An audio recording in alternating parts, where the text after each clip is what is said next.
안녕하세요.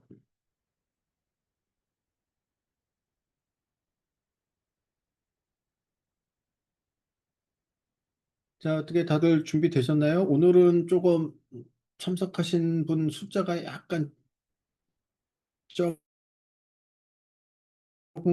것 같으네. 평상시보다는 듣고 있습니다. 아직들 하셨나요? 아니면 불교해서 그런가요?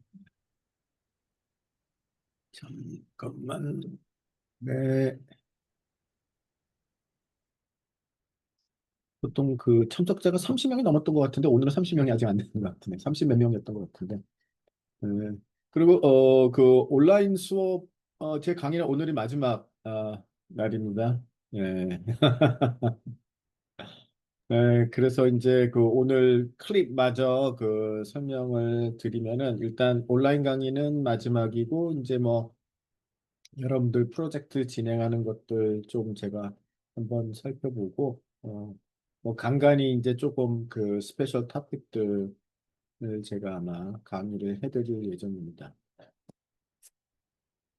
일단 뭐 한 8주 정도 온라인 강의를 이렇게 거의 빠짐없이 대다수 분들이 거의 빠지지 않고 계속 들으셨기 때문에 뭐 사실 회사 일 끝마치고 와서 매일 주중에 2시간씩 저녁 때 수업 듣는 거는 그 보통 일은 아니거든요. 상당히 피곤한 일인데 하여튼 일단 오늘까지 이렇게 열심히 수업을 들은 여러분들 그 스스로 칭찬을 해줘도 충분합니다. 뭐 그렇게 쉽지 않은 일이니까 여러분들한테 스스로 칭찬을 어, 해드리세요. 네.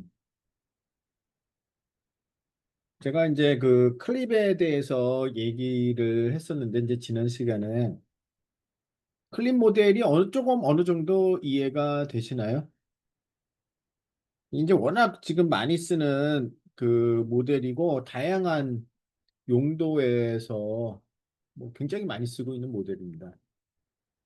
그러니까 사실 이제 이 굉장히 많은 그러니까 4억 개 정도의 데이터 페어를 갖다가 수집을 하고 이 정도 사이즈의 모델을 프리 트레이닝 하고 한 이제 그런 그 시도가 굉장히 많은 크레딧을 받을 만한 일이고요. 실제적으로 여기에 쓰이는 핵심적인 아이디어는 사실 굉장히 간단하기 때문에 전체적인 그 모델이 어떻게 동작되는지를 이해하는 것은 사실 그렇게 어렵지는 않습니다. 그래서 클립은 기본적으로 두 개의 인코더를 가지고 있죠. 하나가 텍스트 인코더, 하나가 이미지 인코더. 음. 그러면은 뭐 텍스트 인코더도 트랜스포머고요. 이미지 인코더는 비전 트랜스포머를 써도 되고 이미지 인코더는 뭐 레즈넷 같은 그 CNN을 뭐 쓰기도 합니다. 예.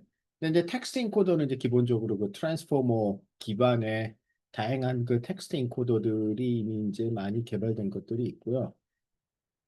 그러면은 사실 클립은 비전 랭귀지 모델 의 일종이라고 볼 수가 있죠. 왜냐하면 이제 우리가 텍스트와 이미지 두 개의 페어를 가지고서 이제 모델을 학습을 하고 그래서 이제 어떤 이미지만 들어왔을 때 거기에 어울리는 텍스트를 갖다가 찾아주는 으로써 이미지 클래시피케이션으로도 쓸 수가 있고 그렇습니다.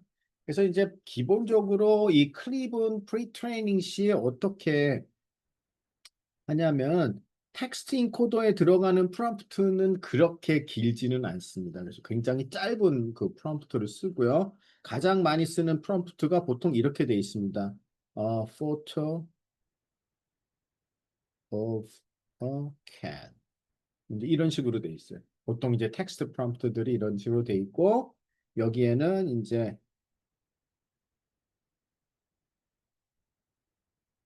cat 이미지가 이제 이렇게 이제 들어가는 거죠. 그러면 텍스트 인코더는 이제 이 텍스트 프롬프트를 이제 시켜서 벡터로 변환을 해주죠. 그러면은 이제 여기서 텍스트 인코더에서는 이제 이러한 이제 벡터가 나오는 거예요.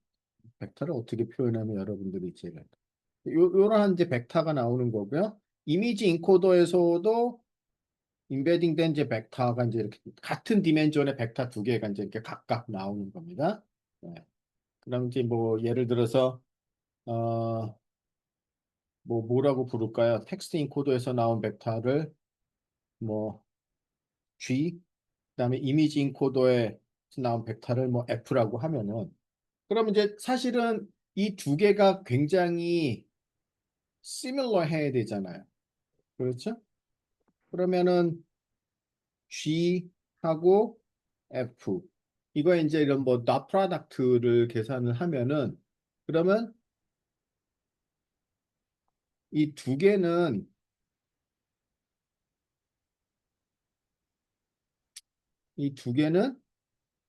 상당히 비슷해야 된다, similar 해야 된다.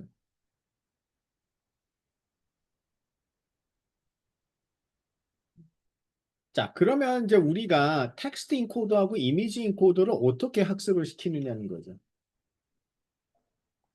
기본적으로 이제 텍스트 인코더, 이미지 인코더는 각각 인풋을 받아서 벡터를 갖다가 내보내 주는 건데 텍스트 인코더하고 이미지 인코더 학습은 자, 그러면 트레이닝은 어떻게 하느냐 하면은 바로 컨트라스티브 아유, 컨트라스티브 러닝을 합니다. 트레이닝은 컨트라스티브 러닝. 그 컨트라스티브 러닝을 하기 위해서는 이제 우리가 어떤 하나의 배치에 n 개의 example이 있습니다. 그러면 이제 여기서 뭐 photo of cat도 있지만은 뭐 이제 예를 들어서 또 다른 example은 photo of dog 뭐 이제 또 이제 이것도 들어가겠고요. 그럼 이제 여기에 어 멍멍이 사진도 이렇게 들어가겠고 그러면 이제 이 n 개의 페어가 나오는 거죠. 그러면은 보면은 우리가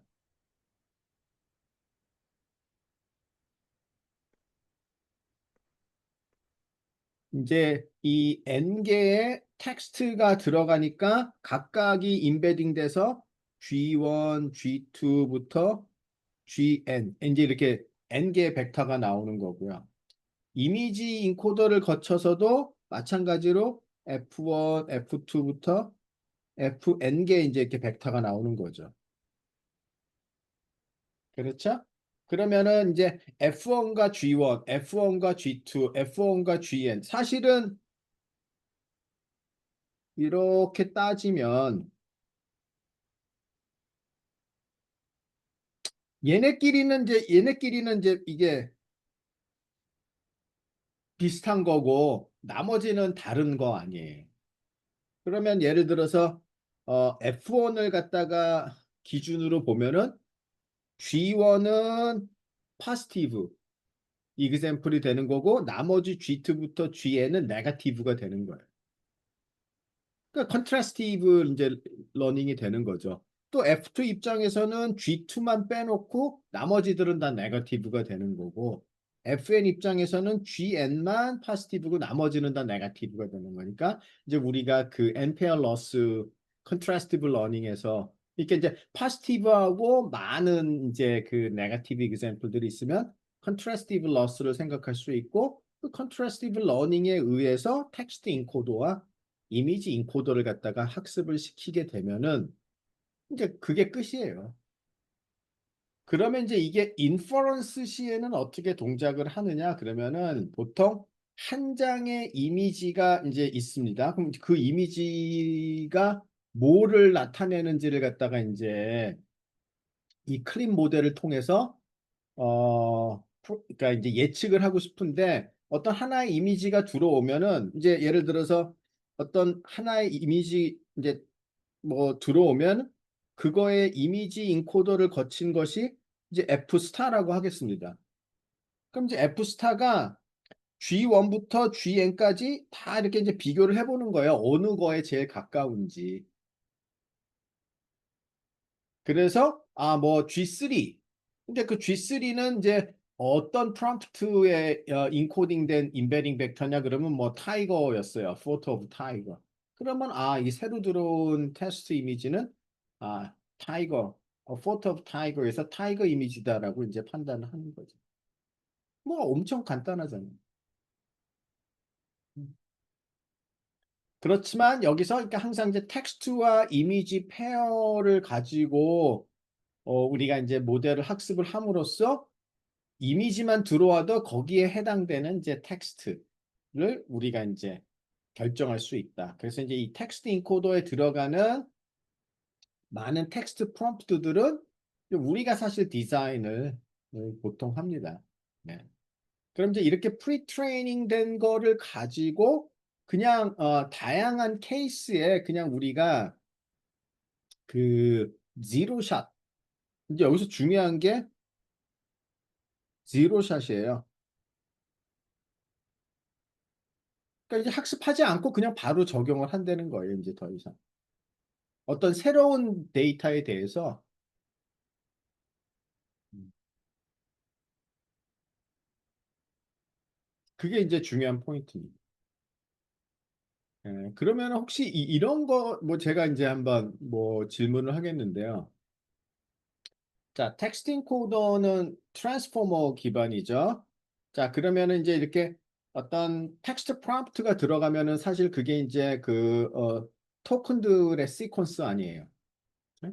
근데 토큰들의 시퀀스가 트랜스포머 인코더에 들어가게 되면은 다시 임베딩된 그 시퀀스가 이제 나오는 거죠.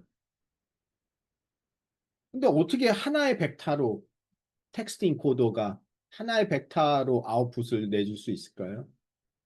트랜스포머는 기본적으로 시퀀스가 들어가면 시퀀스가 나오는 건데. 그렇지 않나요? 어떻게 생각하세요? 아이고.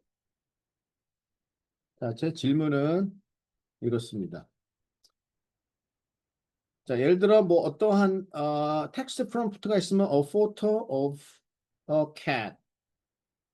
자, 이거는 뭐냐 하면은 어떤 이제 이 토큰들로 바뀌게 되면은 뭐 T1, T2 뚝뚝뚝 해갖고 뭐 N 이제 이러한 시퀀스가 되는 거예요. 그렇죠? 근데 이게 트랜스포머에 들어갔어요. 그러면은 트랜스포머 아웃풋도 보면은 뭐 H1, H2부터 HN 이제 이러한 또 시퀀스로 나오는 거죠. 근데 이제 텍스트 인코더는 이제 이 텍스트 프롬프트를 받으면 하나의 싱글 벡터를 아웃풋으로 내요. 그래야지 우리가 또 이미지에서 나온 하나의 싱글 벡터하고 이렇게 이제 서로 나 프로덕트를 통해서 뭔가 비교할 수 있잖아요. 그러면은 하나의 싱글 벡터를 어떻게 얻느냐는 거죠. 어.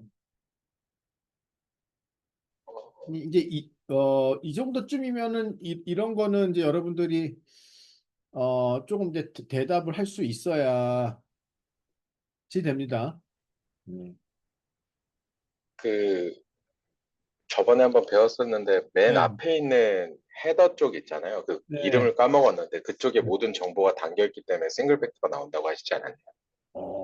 잘 기억하시네. 가르칠 보람이 있네요. 다 맞습니다. 네. 그래서 이제 우리가 어떤 테크닉을 썼냐 그러면 이제 제가 아마 그 버트 강의할 때 이제 그랬어요. 그래서 이제 이렇게 우리가 이런 이제 텍스트 프롬프트가 있으면은 여기에 이제 추가로 하나 더 스페셜 토큰을 넣습니다. 그래서 원래 BERT라든지 그런 계열은 이 클래스 토큰이라는 거를 하나 더 넣어요. 그거는 보통 이제 이렇게 앞에다가 놓고 그리고 이제 쭉 트랜스포머를 통과시키면 이제 어텐션을 하면은 여기서 마찬가지로 이 클래스 토큰도 이제 어떻게 이제 그 컨텍스트가 반영이 돼서 이제 또한 나오겠죠. 그러면은 이제 나머지는 놔두고 요 클래스 토큰이 이제 그 트랜스포머를 거친 요 맨 앞에 있는 애만 이제 우리가 다시 피드포워드 뉴럴 네트워크를 거치기도 하고 아니면 이제 리니어 트랜스포메이션을 해서 그래서 그 결과를 이제 우리가 벡터. 그러니까 그 벡터는 인풋 시퀀스의 컨텍스트를 다 반영한 이제 하나의 그 서머라이즈 된 하나의 벡터라고 생각하시면 됩니다. 네. 그거는 이제 알고 계셔야 돼요. 마찬가지로 이미지를 집어넣더라도 그렇습니다. 이미지도 어차피 얘가 어떻게 합니까? 이미지가 비전 트랜스포머에 들어갈 때는 이제 우리가 어떤 이미지가 이렇게 있으면 이 이미지를 이제 이렇게 그리드로 나눠서 하나하나의 패치들이 있잖아요. 이 패치들의 시퀀스로 이제 생각을 하죠. 보통 비전 트랜스포머에서는 요 하나의 패치가 16개 픽셀 바이 16개 픽셀 정도 사이즈를 가지고 있어요. 그러니까 이제 그러한 것들의 시퀀스로 이제 생각을 하기 때문에 마찬가지로 그런 어떤 패치 시퀀스가 들어가서 비전 트랜스포머를 거치면은 패치 시퀀스가 나오는데 그때도 마찬가지로 클래스 토큰을 사용을 해서 그 이미지의 를 잘 설명하는 이제 하나의 싱글 벡터가 이제 나오겠죠. 그러니까 그거는 이제 굉장히 그냥 기본적으로 많이 쓰는 방법이기 때문에 이제 제가 한번 다시 강조를 하는 거고요. 그래서 혹시 그거를 잊어버리고 계시지 않을까. 그래서 이제 제가 아마 그 업데이트된 강의 자료를 아까 오후에 담당자분한테 보내드렸으니까 어떻게 받으셨어요? 가만 있어요. 그럼 여기 어떻게 뭐 채팅창에도 막 그게 자료 막 공유하고 그러잖아요. 그쵸? 그러면은 제가 직접 여기서 이거 잠시만요. 제가 한 번도 해본 적은 없지만 채팅창에서 파일을 첨부할 수 있나? 어? 이거 어떻게 하는 거예요? 채팅창에 파일을 어? 파일을 여기다가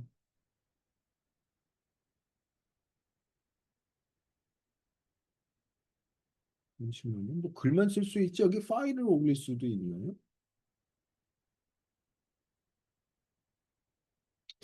이제 제가 이런 건 잘 못해서 파일을 첨부를 하는 건 잘 모르겠는데 채팅창 하단 밑에 네모요? 있네, 있네, 있네. 예, 잠시만요. 아,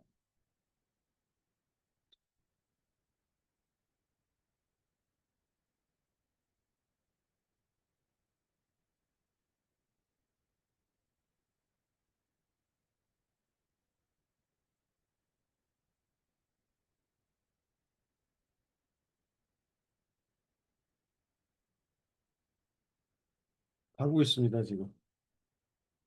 12.53 메가바이트라서 좀 시간이 걸리고.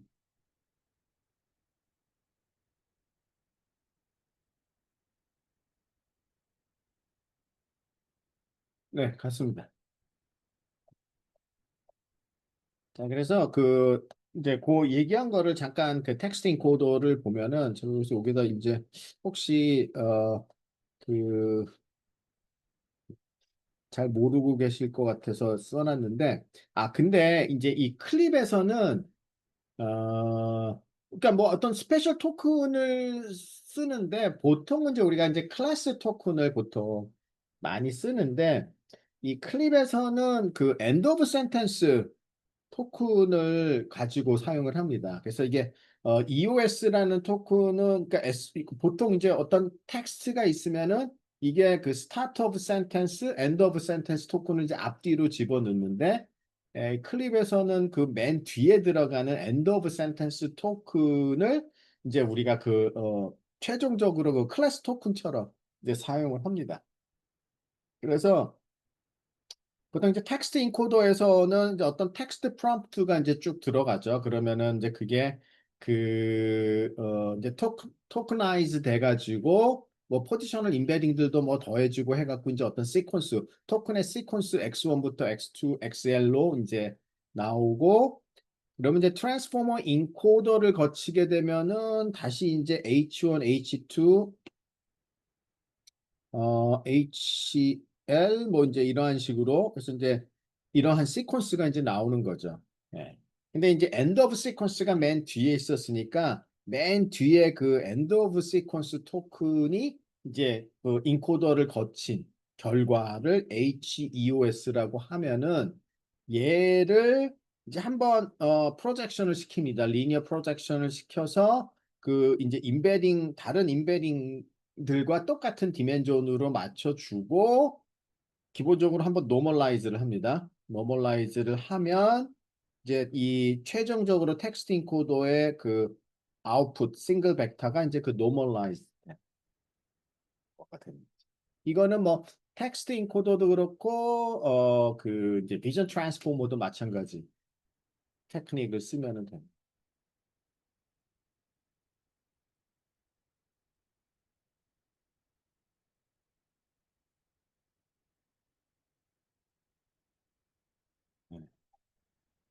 네. 이제 그거는 이제 클립을 그렇게 그 정도 설명을 했고요.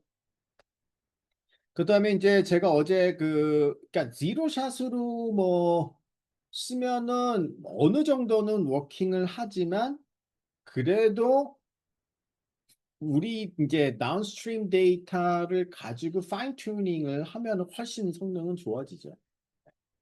근데 이제 그냥 그 파인 튜닝을 할 수도 있지만 요새는 이제 클립 같은 경우는 이제 프롬프트 튜닝 기술을 이제 많이 쓴다는 거죠. 그러니까 프롬프트 튜닝이라는 거는 우리가 인풋으로 주는 그 텍스트 프롬프트 이외에 추가로 이제 한 뭐 16개 정도의 그 토큰들을 더 추가를 하고요. 걔네들은 이제 파라미터의 역할을 하는 거예요. 그래서 그 토큰들의 값을 이제 학습을 통해서 결정이 되는 거예요.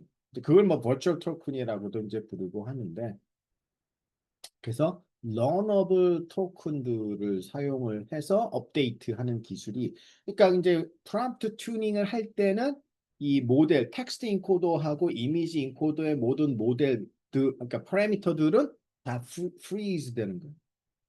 그러니까 걔네들은 이제 업데이트하는 게 아니니까 그대로 다 고정을 하고 러너블 토큰만 학습을 한다는 게 중요합니다. 그래서 이제 그거랑 관련해서 제가 설명을 했던 것이 이제 바로 컨텍스트 옵티마이제이션이라는 기술이에요. 그래서 이제 여러분들이 그 클립의 프롬프트 튜닝 그러면 컨텍스트 옵티마이제이션 쿱이라는 거를 이제 기억을 하고 계셔야 돼요. 네.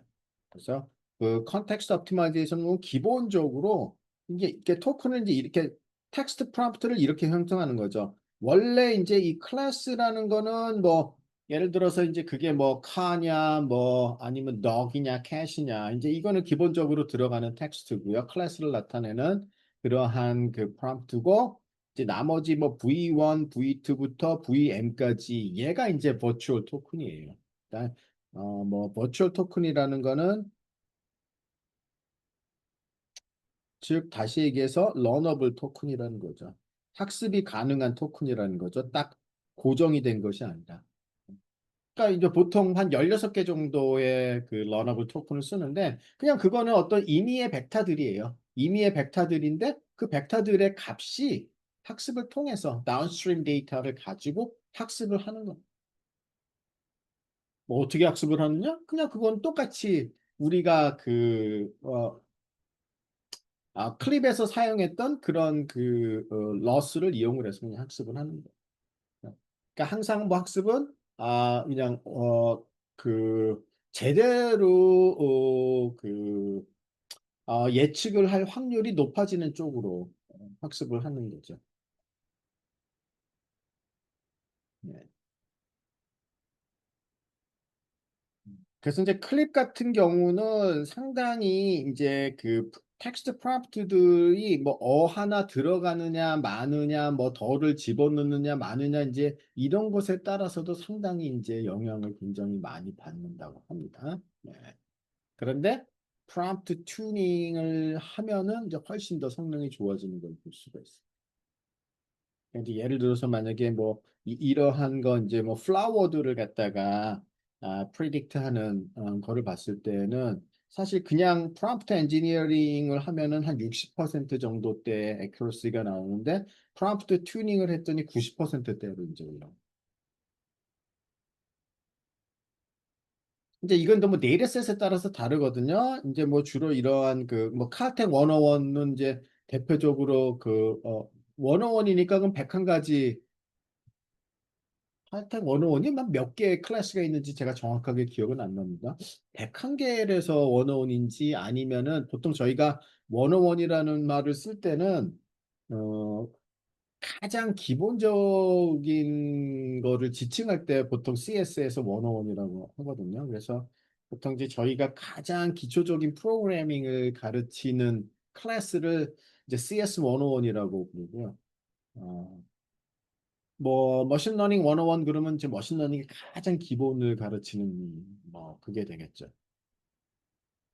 그래서 뭐 칼텍 101 데이터 같은 경우는 프롬프트 엔지니어링이 한 80%인데 이제 프롬프트 튜닝을 하면 한 90%대. 그러니까 기본적으로 프롬프트 튜닝은 상당히 적은 노력으로 튜닝을 파인 튜닝이 이제 가능하다는 거죠. 저는 굉장히 그래서 특히 그 이런 텍스트 프롬프트들이 중요한 역할을 하는 클립 같은 모델에서는 프롬프트 튜닝이 굉장히 중요하다. 그래서 뭐 컨텍스트 옵티마이제이션은 뭐 굉장히 심플하죠. 그래서 이렇게 러너블한 컨텍스트만 그 클래스 토큰 앞에다 두고 그다음에는 뭐 기본적으로 이제 이 이미지는 에어플레인하고 잘 매치가 돼야 되니까 그 프리딕션 프로바빌리티가 높아지는 쪽으로 그냥 학습을 하면 되는 거예요.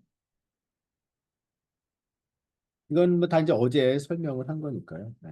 그래서 이제 쭉 이렇게 그러니까 이제 프롬프트 튜닝이라는 거는 우리가 이제 어떤 다운스트림 데이터를 가지고서 이제 성능을 높이기 위해서 다운스트림 데이터를 이용을 해갖고 이제 튜닝을 하는 거고요.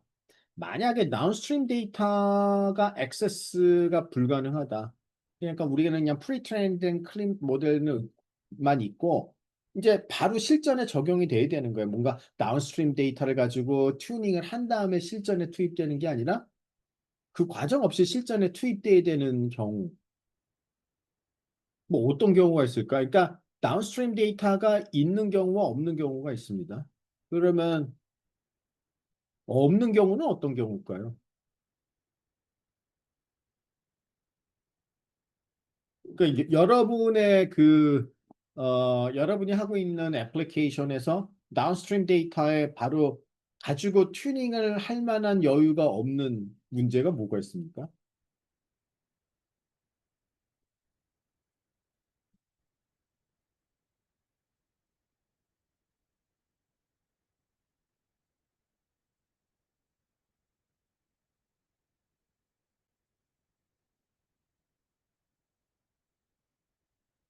뭐 저도 지금 딱 부러지게 뭐 어떤 경우라고 뭐 하지 뭐 이렇게 지금 생각나지는 않지만은 일단 하여튼 그 이 다운스트림 데이터가 그러니까 일단 뭐 없는 경우를 생각하겠습니다. 그래서 이제 우리가 그 프리 트레인드 된 클립을 바로 그냥 투입을 해서 이제 적용을 해야 되는. 그러면은 그냥 이제 제로샷으로 쓰게 되면 이제 성능이 그렇게까지 만족스럽지는 않으니까 뭐 물론 제로샷도 어느 정도 가능하지만 어 그것보다는 이제 테스트 타임에서 그 이 튜닝이 가능하게 하는 기술이 있습니다. 그래서 이제 그거를 설명하려고 하다가 이제 이게 끝났었죠, 어제. 네. 그래서 이제 어휴, 우리가 지금까지 이제 본 거는 뭐 이제 클립 프리트레인드 된 클립 모델이 있고 다운스트림 데이터가 있으니까 다운스트림 데이터를 가지고 프롬프트 튜닝을 통해서 이제 우리가 조금은 더 굉장히 효율적인 이제 학습이 되면은 이 런어블한 컨텍스트가 이제 다시 또 고정이 되는 거죠. 그렇죠? 그러면 얘가 다시 이제 뭔가 이제 다운스트림 데이터의 좀 특성이 좀 이제 변했어요. 뭐 디스트리뷰션이 변하거나. 그러면 이제 한번 프롬프트 튜닝이 끝나면 그러면 이제 그 버추얼 토큰들도 다 고정이 되는 거 아니에요? 그러면 계속해서 그거를 가지고 적용을 해도 성능이 계속 잘 나오느냐에 또 문제를 생각해 볼 수도 있습니다. 그렇죠? 다운스트림 데이터의 성질이 조금 변하면은 또 성능이 떨어지겠죠. 왜냐하면은 원래 다운스트림 데이터를 가지고서 우리가 다 튜닝을 끝냈는데 다운스트림 데이터의 좀 성질이 변했어요.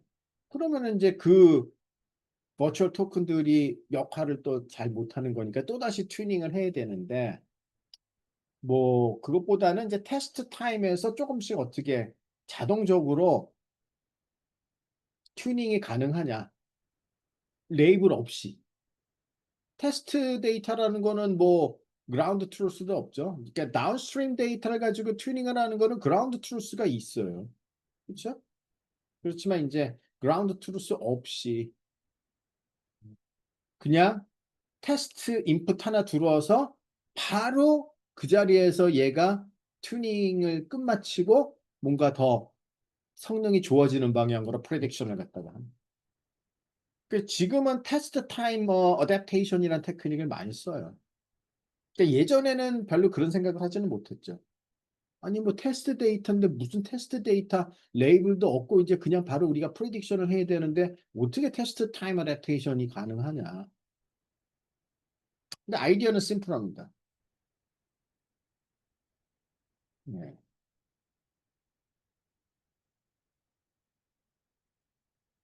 자, 그래서 테스트 타임 프롬프트 튜닝이라는 거는 이제 뭐 우리가 이제 트레이닝 데이터 따로 필요 없습니다. 네. 그리고 이거는 그냥 테스트 시에 바로 인풋 어댑티브하게 그냥 튜닝이 되는 거예요. 그 자리에서. 네. 그래서 상당히 그 프리트레인드된 모델을 잘 제너럴라이즈 할 수 있는.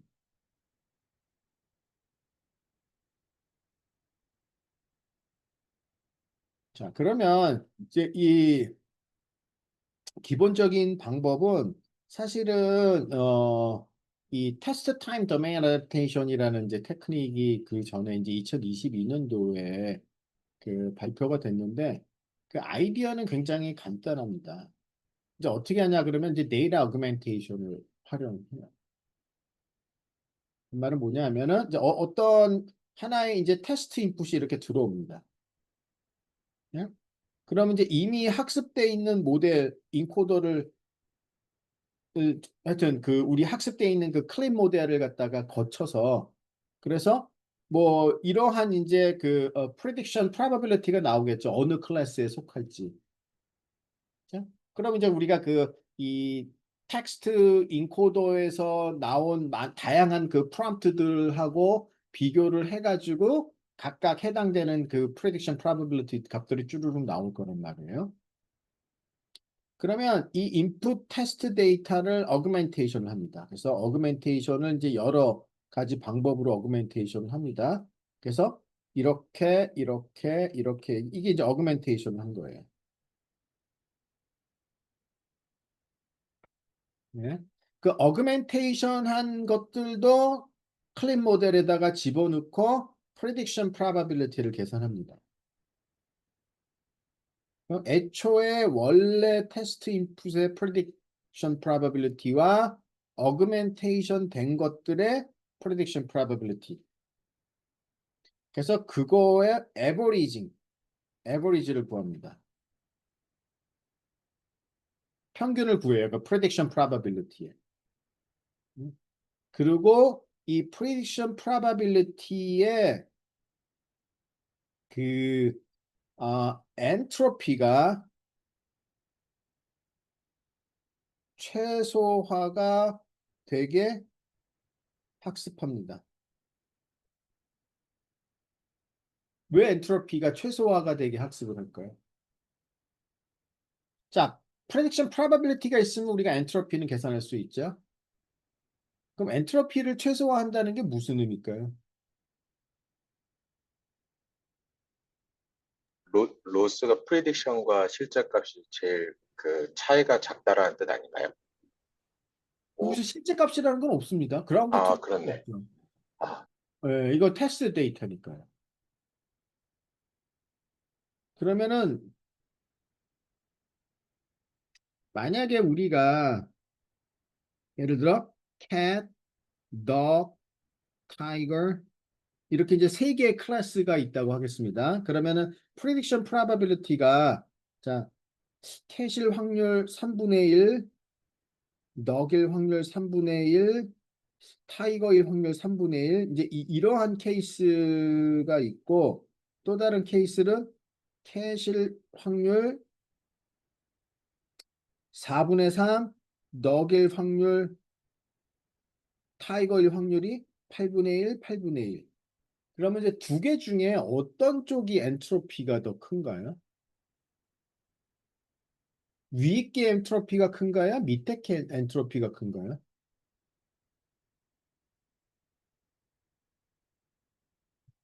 그럼 이제 요거 케이스를 뭐 A라고 하고 요거 케이스를 B라고 하면 엔트로피는 위에 게 훨씬 큽니다.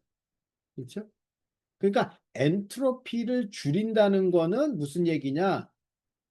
하나의 몰빵이 되게끔 이게 좀 약간 그 비속어죠 몰빵. 예. 근데 그냥 여러분의 머릿속에 싹싹 들어가게.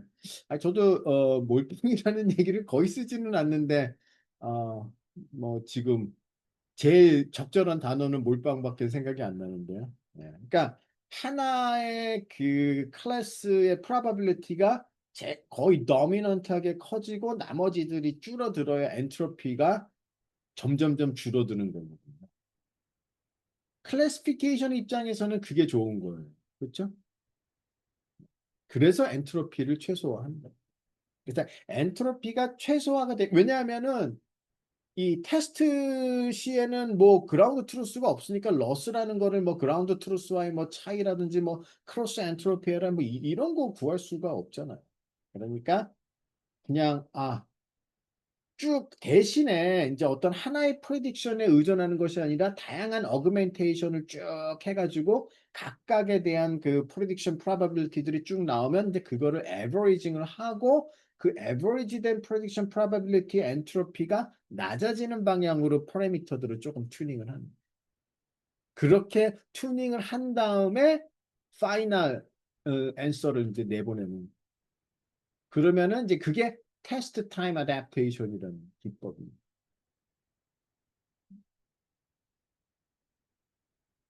그래서 이거를 클립에다 곧바로 쓰는 거예요. 클립에서 우리가 이제 얻고 싶은 거는 뭐냐 하면은 바로 러너블 토큰. 그러니까 학습을 하고 싶은 거는 이제 학습 가능한 토큰들. 네. 그리고 이제 여기 클래스 뭐 토큰은 이제 쭉 다양한 클래스 사전에 정해져 있는 다양한 클래스의 토큰들이 하나씩 붙는 거고요. 그게 이제 텍스트 인코더를 거칠 테고 어떤 이제 새로운 테스트 인풋이 들어오면 테스트 이미지가 들어오면 그러면 이제 어그멘테이션을 이렇게 시킨 거죠. 어그멘테이션을 시켜서 이제 이미지 인코더를 거치면 이 이제 텍스트 인코더와 이미지 인코더 각각 이제 그 임베딩된 벡터들을 가지고 우리가 prediction probability들이 쭉 나오는 거죠. 근데 이제 이 중에서 confidence가 좀 떨어지는 애는 버립니다. 이제 여기서. 네, 그래서 이렇게 이제 밑에 같이 confidence가 떨어지는 애는 버리고 어느 정도의 confidence가 되는 애들만 select를 해서 이거를 가지고 평균을 구합니다. 그렇게 해갖고 최종적으로 prediction probability 평균 값이 나오죠. 그래서 얘의 엔트로피가 작아지는 방향으로 이 토큰들, 러너블, 버추얼 토큰들을 학습을 업데이트를 합니다. 그렇게 해서 결정된 버추얼 토큰을 이용을 해갖고 다시 forward pass를 거쳐서 최종적으로 prediction probability가 나오는.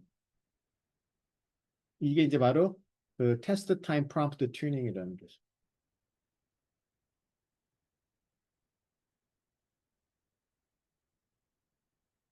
이해가 되시죠?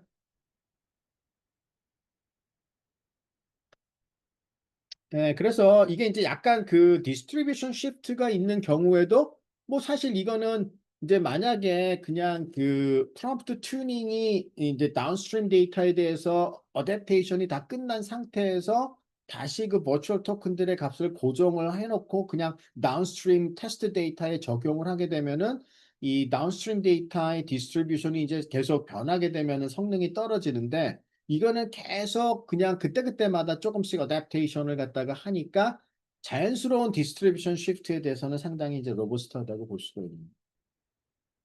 그렇지만 이제 조금 급격하게 디스트리뷰션이 시프트가 되면은 당연히 이 정도 가지고는 해결이 안 되고요.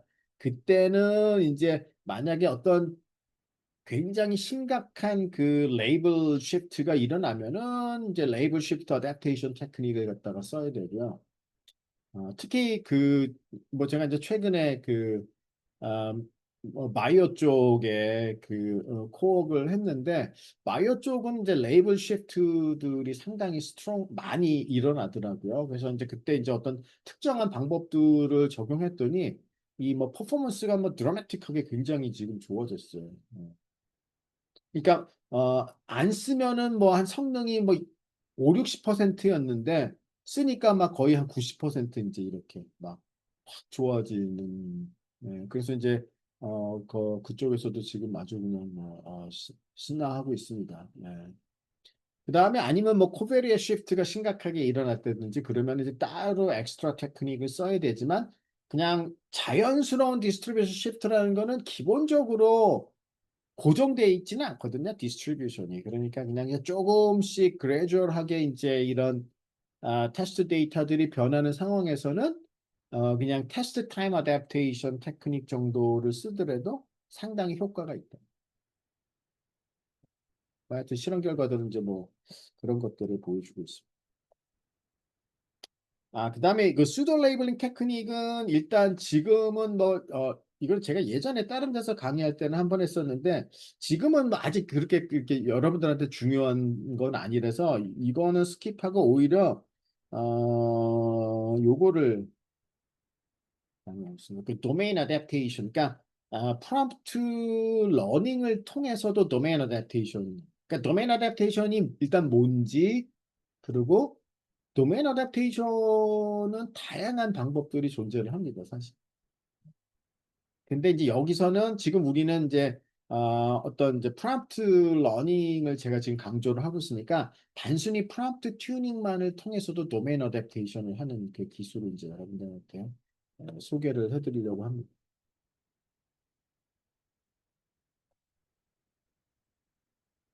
그럼 도메인 어댑테이션이라는 게 뭐냐 그러면은 이제 이러한 겁니다. 그러니까 예를 들어서 지금 이제 왼쪽이 소스 데이터인데 이제 소스 데이터라는 거는 이제 우리가 모델을 학습할 당시에 사용한 레이블드 데이터예요. 네, 그래서 이제 우리가 뭐 이미지 클래시피케이션이라면은 이제 예를 들어서 지금 뭐 한 이제 네 개의 클래스의 대표적인 이미지들이 있잖아요. 뭐 헬멧, 모니터, 컵, 키보드 이제 뭐 이런 것들을 가지고 이제 우리가 다 레이블 돼 있으니까 이제 우리가 모델을 다 학습을 했습니다. 근데 이제 우리가 이제 그거를 실제 적용을 하려고 할 때 그럼 이제 타겟 데이터를 보면은 이제 그럼 좀 세월이 흘렀어요. 이제 모델 학습한 지가 좀 오래됐습니다. 그래갖고 이제 보면은 헬멧도 상당히 이제 뭐 시대가 좀 바뀌면 헬멧 모양도 바뀌고 키보드도 뭐 지금 뭐 옛날 키보드랑은 좀 더 다르고 모니터도 상당히 달라지고 컵들도 이제 변하고 하니까 그대로 뭐 헬멧 뭐 모니터 키보드 컵이라는 거는 변함은 없지만 이제 이 인풋 X의 디스트리뷰션이 변하는. 그러니까 이제 소스 데이터 그다음에 이게 이제 타겟 데이터라면 소스 데이터의 X의 인풋 디스트리뷰션과 타겟 데이터의 인풋 디스트리뷰션이 다르다.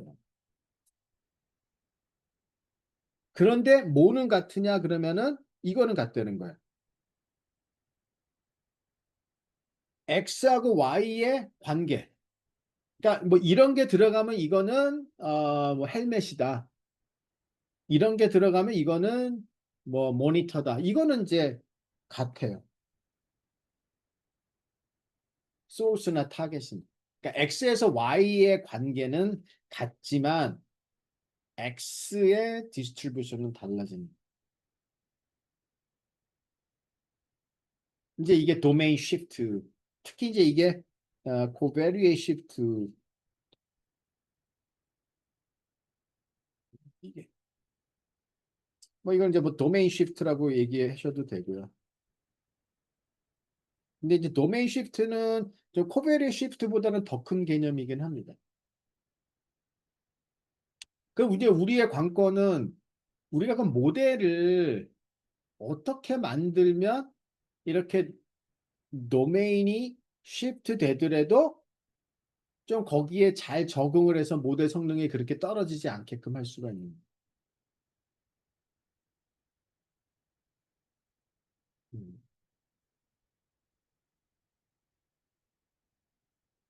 혹시 아니 여러분들은 이런 모니터를 써본 적은 없죠? 이렇게 좀 약간 그 브라운관 TV와 같이 엄청 막 뒤로도 길고 화면도 이렇게 평면이 아니에요. 이렇게 좀 곡면으로 막 휘어져 있고 그래서 이게 모니터가 조금씩만 커지면은 엄청 이게 휘어져요. 그래서 이 가운데 있는 거하고 저 사이드에 있는 거하고는 굉장히 휘어져서 보이는. 예. 아, 써보셨어요? 예. 이제 그거를 생각하면 참 뭐죠? 요새가 LED 모니터인가요? 뭐 하여튼 진짜 뭐 모니터가 엄청 좋아진 거죠. 그때는 진짜 뭐 그렇게 큰 사이즈의 모니터도 없었고 너무 무거워서 그 하나 모니터 옮기기도 진짜 굉장히 힘들고요. 예. 그러니까 한뭐 14인치 정도 쓰는 게 제일 적당하다. 한 20인치만 돼도 이 너무 휘어져서 그러다가 이제 그런 게 좀 약간 평면으로도 좀 나오고 하다가 어느 날부터 갑자기 굉장히 날씬한. 예, 예, 그렇죠. 근데 뭐 그때는 그것만도 칼라 모니터만 있어도 행복하던 시절이었고요. 그 전에는 그냥 거의 그 그린 색깔로만 나오는 칼라 모니터가 아니라 이제 그린 색깔. 가끔은 오렌지 색깔로 나오는 것도 있었는데 대부분은 그냥 그린으로. 음. 자, 그래서 하여튼 일단 그러면 이제 우리가 혹시 뭐 도메인 어댑테이션과 관련해서 혹시 일하고 계신 분 계신가요? 뭐 나중에 제가 또 뭐 다른 도메인 어댑테이션 테크닉들을 소개할 기회가 있겠지만은 지금은 뭔가 우리가 지금 하는 거는 뭐냐면은 어떠한 문제든 간에 그 해결책을 뭐를 통해서 하느냐 하면은 그 뭔가 텍스트 프롬프트를 통해서. 왜냐하면 그러니까 우리는 어차피 비전 랭귀지 모델을 가지고 뭔가 이제 문제를 풀려고 하는데 텍스트 프롬프트들을 적절하게 학습을 하건 뭐 또 아니면 엔지니어링을 하건 그래서 이제 다양한 문제들을 갖다가 해결을 해. 그게 사실 요새 이제 현대 딥러닝에서는 사실 텍스트 프롬프트를 통해서 뭔가 많은 것들을 해결하려고 하는 거고 그런 것들이 가능해진 모델들이 이제 이렇게 등장을 해갖고 사실은 훨씬 더 예전보다는 더 쉽게 어려운 문제들을 좀 공략을 할 수 있는 거죠. 왜냐하면 이제 우리가 그냥 텍스트 프롬프트만 뭔가 좀 적절하게 선택을 한다든지 하면은 되는 거거든요. 그래서 잠깐 그 10분간 브레이크를 가졌다가 이제 그 도메인 어댑테이션을 이제 마저 설명을 하고요. 어떻게 하는지. 예, 그리고 그 비주얼 인스펙션을 이제 우리가 이 클립 모델을 가지고서 어떻게 할 수 있는지를 제가 오늘 하여튼 열심히 자료를 만들었거든요. 지금 여러분들한테 공유된 그 자료가 그거를 가지고 있을 겁니다. 잠깐만 쉬었다가 하겠습니다.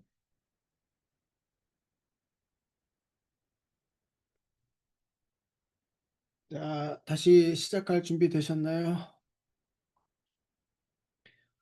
자, 그래서 그 이제 준비되셨으면은 이제 도메인 어댑테이션은 뭐 다양한 방법이 존재를 하는데 이제 가장 그 베이스라인 테크닉들은 보통 뭐냐 그러면은 이제 그 피처 얼라이먼트라 그래서 이 소스 그런데 이제 보통 도메인 어댑테이션이 뭐를 가정을 하느냐 그러면은 이렇습니다.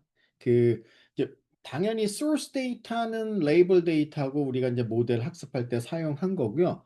타겟 데이터는 그 레이블은 없지만은 언레이블 데이터는 좀 이제 우리가 가질 수 있다는 게 보통 일반적인 가정입니다. 타겟 데이터는 애노테이션은 안 돼 있지만 인풋 데이터들은 있다는 거죠. 언레이블드 데이터들이 있다는 거예요. 타겟 데이터에. 네.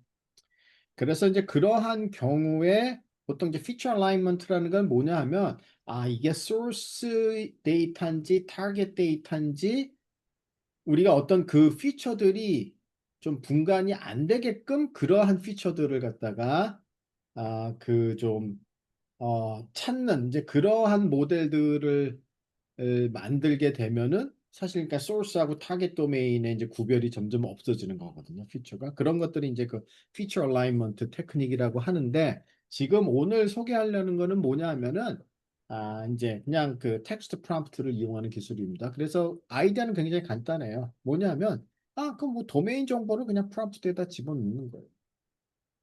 아니 뭐 제일 그게 간단하죠. 지금 우리가 하고 있는 그런 클립 스타일 모델에서는 그러니까 뭐냐 그러면은 자 소스 도메인에서 이제 이거는 뭐 덕이잖아요. 덕이지만은 이제 이렇게 뭐죠? 그 도메인을 나타내는 이제 덕이라는 클래스는 뭐 그대로 있고 그다음에 이게 만약에 뭐 스케치 일단 이제 보통 뭐 만약에 source 도메인은 이제 주로 그런 그 이미지들이 다 그냥 스케치의 이미지였다 그러면은 그 source 도메인의 특성을 나타내는 것은 이제 스케치잖아요. 그래서 스케치 더 이제 이런 식으로 이제 우리가 프롬프트를 구성을 하는 거죠. 네. 그래서 그런 이제 도메인 정보와 그 클래스 정보들을 같이 프롬프트로 구성을 해서 그래서 이제 우리가 학습을 하는 겁니다. 그래서 이제 여기서 또 마찬가지로 러너블 토큰들을 사용합니다. 프롬프트 튜닝 기술이기 때문에. 그래서 이제 우리가 그냥 클립은 도메인 애그노스틱한 프롬프트죠. 그래서 그냥 기본적으로 이런 이제 클래스 토큰들이 있지만 앞에 러너블한 토큰들을 그냥 도메인과 상관없이 그냥 집어넣는 거고 만약에 우리가 도메인 스페시픽한 컨텍스트를 쓰고 싶으면은 어떻게 하냐 그러면 그냥 이제 그 클립과 같이 그대로 똑같은 버추얼 토큰들이 있고요. 그 다음에 도메인 스페시픽한 이제 파란색으로 된 것이 도메인 스페시픽한 토큰들이에요. 그러니까 이게 뭐 스케치냐 아니면 뭐 페인팅이냐 예를 들어서 이제 뭐 이런 식으로 되어 있는 거죠. 그리고 그 다음에 이제 기본적으로 주는 그런 이제 클래스에 관련된 텍스트 프롬프트가 있고. 그러니까 이렇게 해서 그러니까 그냥 그 도메인 애그노스틱한 러너블한 토큰들도 학습을 하고 도메인 스페시픽한 토큰들도 학습을 하고 그러니까 우리가 프롬프트만 이제 이렇게 구성을 해갖고 똑같이 그런 프롬프트 튜닝 기술을 갖다가 그냥 적용을 하는 거예요. 아니면 이제 도메인 스페시픽하면서 클래스 스페시픽한 컨텍스트까지 하고 싶으면은 이제 이 러너 앞에 빨간색 러너블한 토큰이 클래스 스페시픽하게끔 또 클래스에 따라서도 달라지는 다양한 그 토큰들을 또 더 할당을 하고 학습을 하면 됩니다. 뭐 러스는 이제 기본적으로 그 우리는 이제 소스 도메인은 레이블 데이터고 타겟 도메인은 언레이블 데이터잖아요. 그래서 그 컨트라스티브 러스를 갖다가 생각하면 당연히 뭐 소스 도메인은 그냥 크로스 엔트로피 그냥 왜냐하면 이제 레이블 데이터고요. 그다음에 이제 타겟 도메인은 언레이블 데이터니까 일단 그 타겟 도메인에서 이제 언레이블 데이터 같은 경우는 그냥 그 일단 클립은 이제 지로샷 인퍼런스가 가능하잖아요. 그래서 그 지로샷에 의한 그 이제 프레딕션 값이 있을 테고 그래서 이거를 이제 우리가 수도 레이블로 이제 일단은 사용을 합니다. 네. 그래서 그러니까 수도 레이블이라는 거는 그라운드 트루스는 아니지만은 지로샷에 의해서 클립이 내뱉어준 그 이제 prediction probability 중에서 가장 max가 되는 이제 인덱스에 해당이 되는 거거든요. 네. 그래서 이제 그게 어떤 그 threshold보다 크게 되면은 그러면 이제 그거를 갖다가 pseudo label로 사용을 해갖고 그 pseudo label을 이용을 해서 이제 그 크로스 엔트로피 에러를 다시 구성을 하고 그거를 갖다가 이제 미니마이즈 하는 거죠. 그래서 여기 보면은 그냥 레이블 데이터 첫 번째는 그냥 레이블 데이터 소스의 레이블 데이터니까 그냥 크로스 엔트로피. 자, 두 번째는 어떻게 했느냐? 요거는 이제 그 타겟 도메인의 unlabeled 데이터인데 zero shot inference로 pseudo labeling 을 해서 그 pseudo labeling이 어느 정도 threshold를 넘어가게 되면은 그거를 그냥 쓰고 아니면 안 씁니다. 그래서 어느 정도 threshold가 넘어가는 pseudo label들을 가지고 cross entropy 에러를 구성.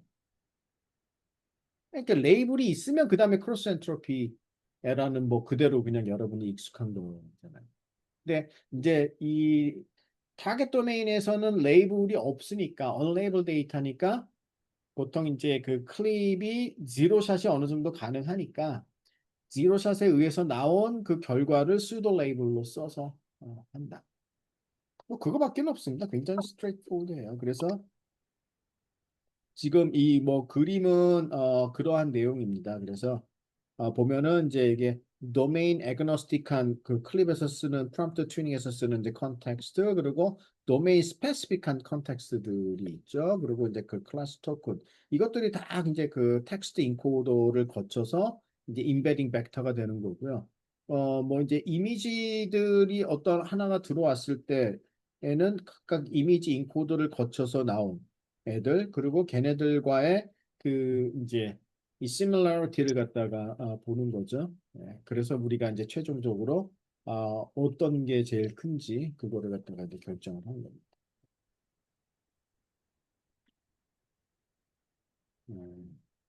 그래서 이제 어느 정도 성능 향상이 있다는 거고, 그다음에 이제 오늘의 이제 하여튼 이번 강의의 가장 이제 마지막을 장식하는 건데요.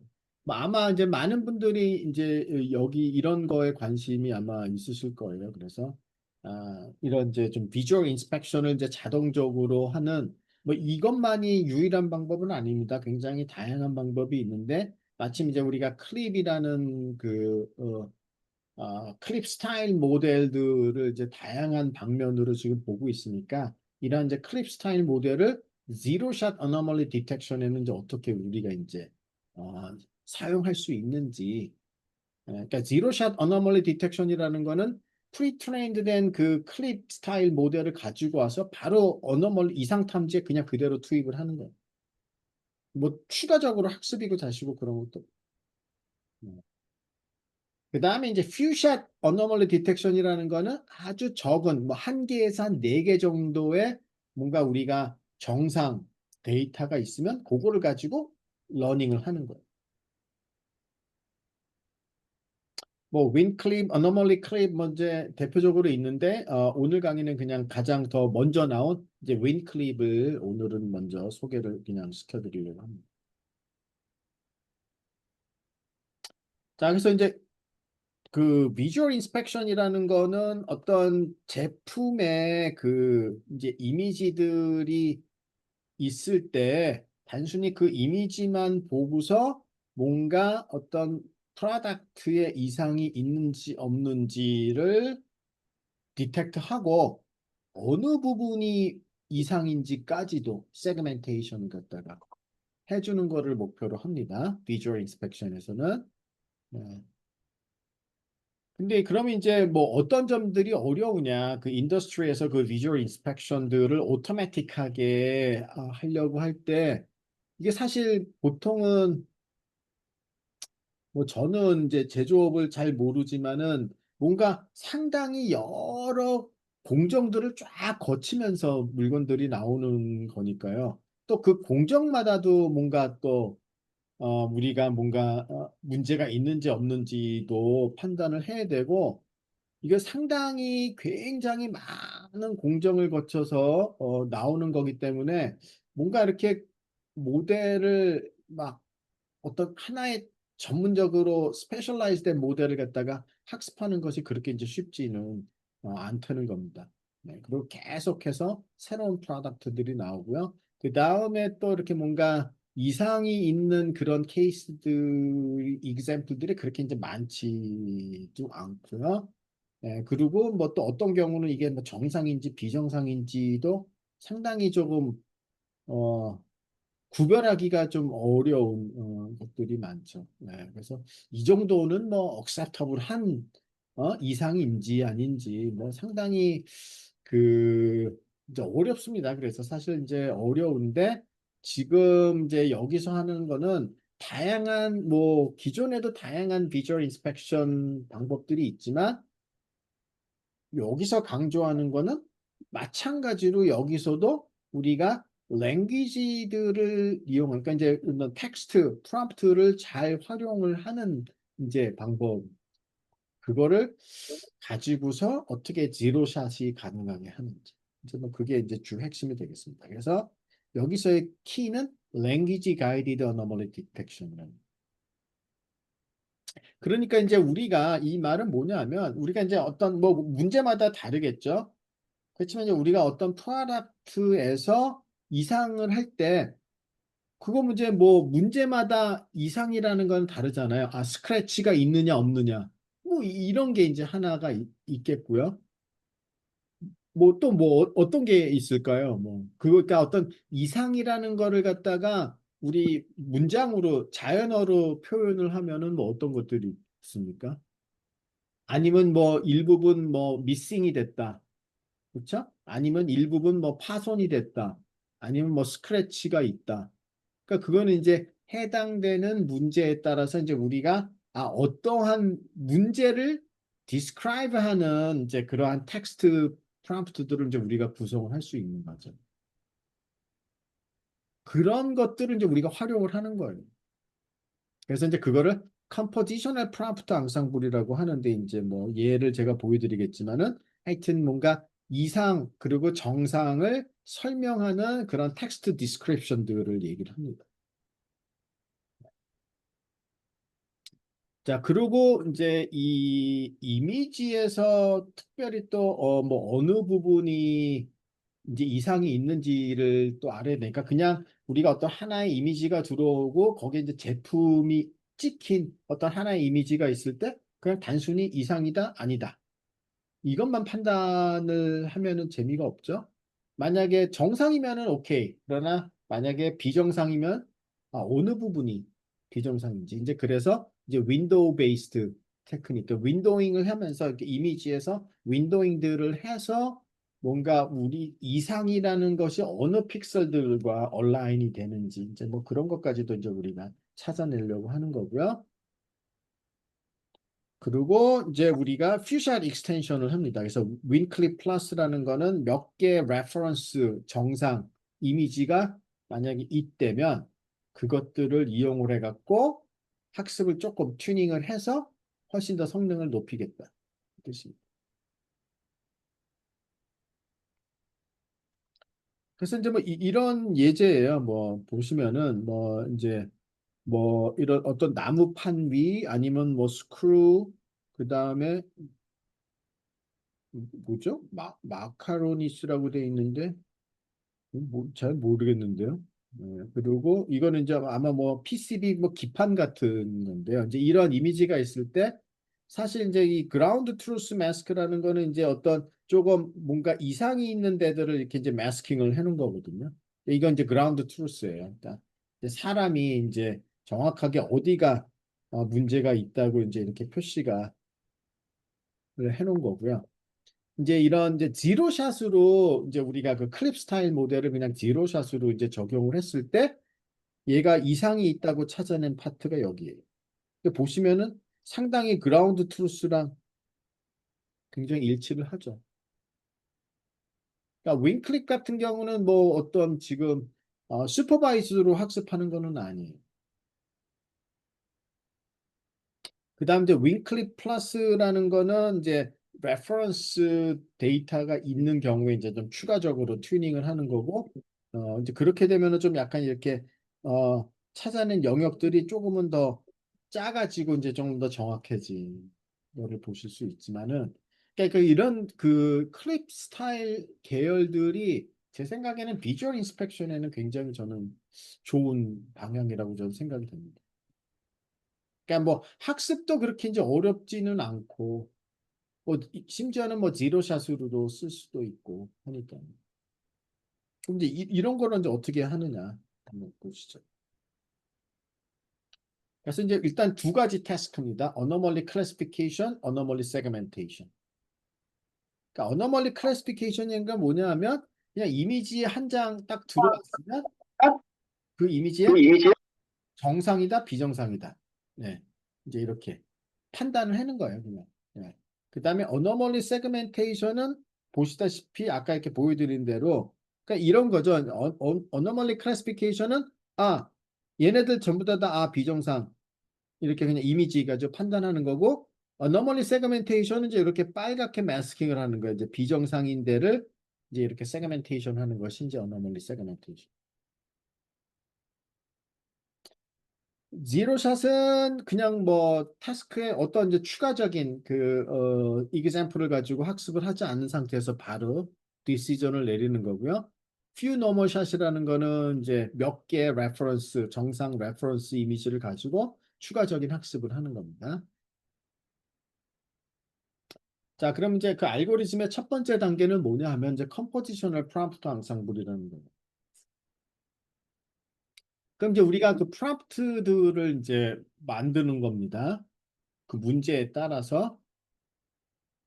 자, 그러면 이제 뭐 먼저 스테이트에 관련된 거예요. 그러니까 이게 뭐 정상이냐 비정상이냐. 그래서 이제 예를 들어서 뭐 노말인 경우는 뭐 이제 뭐 flawless. 그러니까 아무 플로우가 없다든지 이런 게 이제 정상. 이제 여러 가지 자기가 뭐 그 상황에서 정상인 상태를 표현하는 몇 가지의 표현들을 사용을 하는 거예요. 비정상인 경우는 뭐 가장 대표적으로 뭐 damage더라든지. 그래서 이제 이게 어떤 이 스테이트를 나타내는 정상이냐 비정상이냐 그 상태를 나타내는 이제 이 표현들.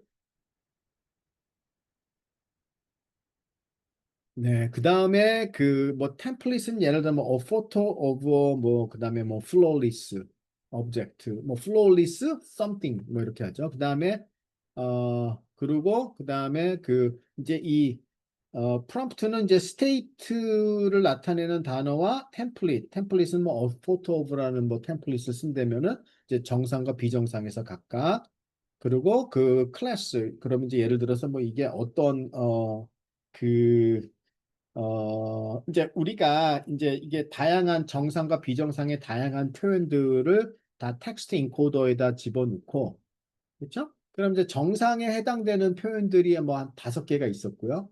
비정상에 해당되는 표현들이 한 5개가 있었으면은 그 각각 5개들이 다 텍스트 인코더를 거치면은 임베딩된 벡터들이 각각 5개가 나오겠죠? 그래서 정상끼리 평균을 내고 비정상끼리 평균을 낸 그 파이널 프로토타입을 이제 G normal, G anomalous라고 하겠습니다. 그러면 이제 제로샷 어노멀리 스코어라는 거는 어떤 하나의 이미지가 들어오면 그 이미지 임베딩과 그 다음에 이 G 어노멀러스와의 이제 그 similarity를 갖다가 보는 거예요.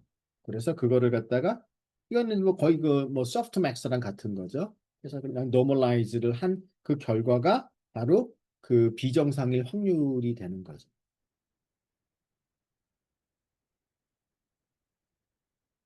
그럼 이제 예를 들어서 이 컴포지셔널 프롬프트 앙상블의 예제를 보면은 뭐 이러한 겁니다. 만약에 오브젝트 네임 뭐 서킷 보드라면은 지네릭한 스테이트들은 뭐 예를 들어서 이제 정상인 경우는 뭐 flawless 아니면 뭐 perfect 이제 이러한 디스크립션을 쓰고요. 비정상인 경우는 뭐 damaged나 뭐 broken 뭐 이제 이런 거를 쓰고요.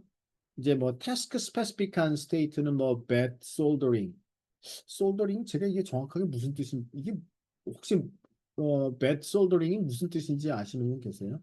이런 서킷 기판에서 제가 뭐 이게 정확하게 무슨 뜻인지 찾아보지는 않았어요. 하여튼 이게 뭔가 어떤 이 태스크에 관련돼서 조금 비정상인 거를 나타내는 뭐 서킷 보드에서 많이 나타나는 그런 비정상인 거를 표현하는 것 같은데요. 그래서 뭐, 납땜 불량입니까? 이게 근데 솔더링이라는 거는 발음은 맞는 건가요? 뭐 저한테는 익숙치 않은 단어라서 잘못된 납땜이요. 예. 예, 하여튼 그러면 잘못된 납땜. 예, 템플릿은 이제 a photo of 그다음에 뭐 flawless 보드라든지 뭐 아니면은 뭐 a photo of bad soldering이라든지 이제 이런 식으로 그래서 궁극적으로 이제 표현을 하는 거죠. 그래서 기본적으로 정상과 비정상. 그러니까 비정상에도 뭐 딱 한 가지 케이스만 있는 것이 아니잖아요. 음.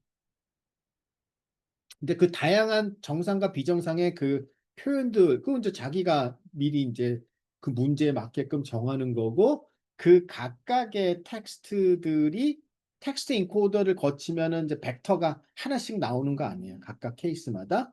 그래서 정상인 케이스에서 벡터가 이제 몇 개가 나오면 그것들의 에버리지 값이 이제 프로토타입이 벡터가 되는 거고, 비정상 표현들에서도 각각의 임베딩 벡터들이 나오면 그것들의 average 그 뭐죠? 평균 그것이 비정상의 프로토타입 벡터가 되는 거예요. 그래서 G normal, G anomalous 이제 이렇게 두 개 딱 우리가 갖게 되는 겁니다.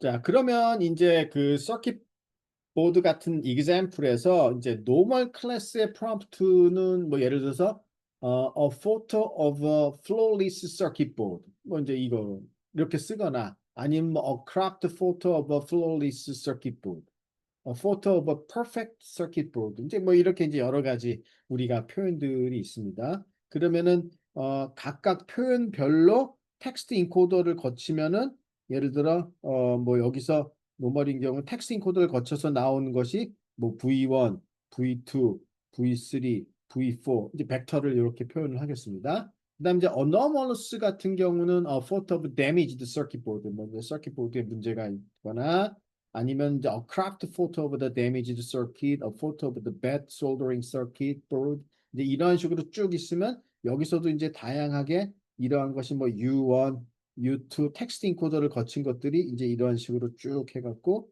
뭐 예를 들어서 한 U6까지 있다고 치겠습니다. 그러면 이제 프로토타입은 정상, 비정상의 프로토타입. 예를 들어 정상의 프로토타입은 V1, V2, V3, V4의 평균값. 그 다음에 이제 비정상의 프로토타입은 U1, U2, U3부터 U6까지의 평균값. 그래서 이제 이렇게 각각 정상과 비정상을 가장 잘 나타내는 그 텍스트 인코더의 이제 그 결과. 그래서 두 개의 프로토타입. 그러니까 뭔가 이게 정상인지 비정상인지를 뭐 판단하려면은 각각의 프로토타입들이 있어야 그 다음에 이제 어떤 이미지가 들어왔을 때 이미지 인코더를 거치고 나서 임베딩 벡터가 내가 정상 프로토타입과 매치가 되는지 비정상 프로토타입과 매치가 되는지를 이제 판단을 해야 되잖아요. 클립스 타입 모델에서는. 그러니까 이제 정상과 비정상의 프로토타입들을 이제 이렇게 딱 미리 이제 결정을 해 놓는 거죠. 계산을. 그래서 이제 정상이냐 비정상이냐를 판단하는 거는 상대적으로 쉽죠.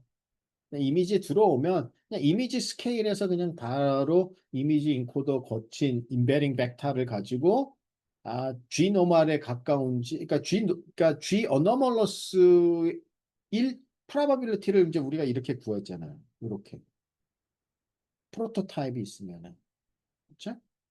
그러면은 이제 이 프로바빌리티 값이 1에 가까울수록 그래서 이제 어떤 threshold를 정해놓고 이 probability가 그 threshold보다 이제 커지면 비정상이다라고 판단을 하는. 이 probability는 이제 우리가 두 개의 프로토타입만 정해져 있으면 쉽게 구하는 거죠.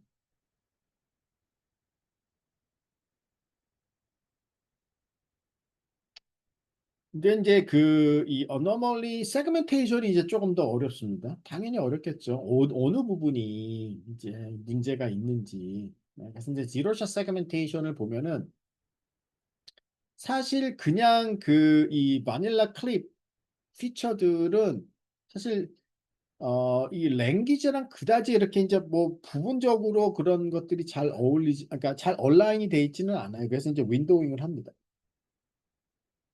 그래서 이제 우리가 멀티 스케일 윈도잉을 해요. 그래서 스몰 스케일, 그 다음에 미드 스케일, 그 다음에 그냥 홀 이미지 스케일 세 가지의 스케일로 윈도잉을 해서 각각 피처 맵들을 가지고 이제 임베딩된 결과들을 뽑습니다. 그래서 이제 어떤 특정한 이제 윈도우가 있으면 그 윈도잉을 하게 되는 거예요. 이제 인풋에. 그러면 이제 어떤 특정한 부분만 액티브한 거죠. 그래서 걔를 갖다가 이제 이미지 인코더에다가 집어넣게 되는 거예요. 그래서 이제 우리가 어떤 임베딩 벡터를 얻는 거는 항상 여기서도 각각의 케이스마다 다 클래스 토큰들과를 집어넣어서 그 클래스 토큰이 이제 인코더의 아웃풋으로 어떻게 나왔는지 그리고 프로젝션 시키고 그래서 이제 우리가 항상 그 임베딩 벡터를 얻는 거는 여기서도 다 똑같이 적용이 됩니다.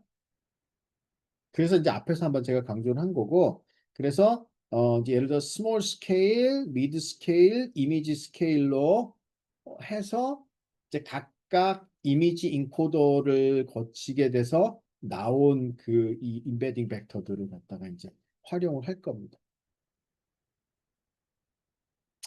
그러면 이 멀티 스케일 윈도잉은 이제 보통 이제 어떤 식으로 하느냐 그러면은 실제 여기서는 이제 어떻게 하느냐 그러면 스몰 스케일은 이제 일단은 백본은 이제 비전 트랜스포머고요. 비전 트랜스포머는 일단 패치 사이즈가 16 by 16이에요. 자, 그렇게 되면은 이 스몰 스케일 윈도우라는 거는 뭐냐면은 어, 이렇게 이제 패치가 쭉 이렇게 있잖아요. 그러면 스몰 스케일이라는 거는 한데 패치 두 개 정도 요 정도 스몰 스케일이라는 거야, 윈도우가. 그래서 보면은 이 픽셀 스케일로 보면은 32 픽셀 바이 32 픽셀 정도를 윈도잉 하는 겁니다. 그렇게 해갖고 걔를 갖다가 이제 그 비전 트랜스포머에다가 집어넣고요. 그래서 이제 임베딩 벡터가 하나 나옵니다. 미드 스케일은 한 이 패치 3개 정도 3x3 패치를 가지고 옵니다. 그래서 한 픽셀로 보면은 48 by 48 픽셀. 윈도잉을 해서 그래서 이제 우리가 임베딩 벡터들을 얻게 되는 거고요.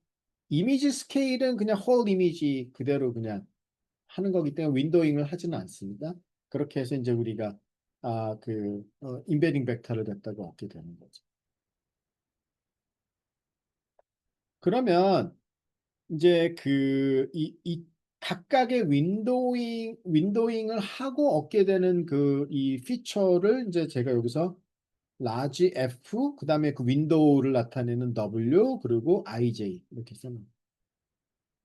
그러니까 이 어디를 센터로 둔 이제 윈도우인지, 그러니까 윈도우를 나타내는 인덱스가 IJ고요. 그다음에 이제 윈도잉을 한 다음에 피처라는 거고, 얘를 가지고서 어너멀리 스코어를 갖다 지로샷 어너멀리 스코어를 구한 것을 이제 M이라고 표시를 했어요.